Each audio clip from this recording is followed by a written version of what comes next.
बिस्मिल्लाहिर्रहमानिर्रहीम अस्सलाम वालेकुम व्यूअर, मैं हूं शहबाज और आप देख रहे हैं मेरा यूट्यूब चैनल।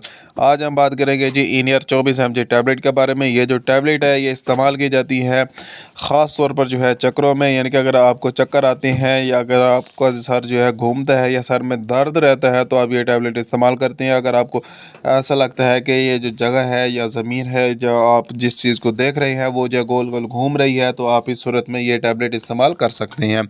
इसकी जो पोटेंसी है वो है जो 24 mg इसकी पोटेंसी है। इसके अलावा ये इस टैबलेट की जो डोज़ है वो है जी एक गोली सुबह और एक शाम को। इसके जो साइड इफ़ेक्ट है वो इतने ज़्यादा नहीं है, इसके साइड इफ़ेक्ट नहीं है। ये टैबलेट इस्तेमाल करने से जो है आपके पेट में दर्द हो सकता है, मोशन लग सकते हैं, कब्ज़ हो सकती है, अगर आपको जो है ख़ारिश हो सकती है यानी कि एलर्जी हो सकती है आपको। ऐसी और मज़ीद इन्फॉर्मेटिव वीडियो देखने के लिए हमारे चैनल को सब्सक्राइब करें और बेल आइकन को प्रेस लाजमी करें। मिलते हैं अगली वीडियो में, अब तक के लिए हमें इजाज़त दें। अल्लाह हाफिज़।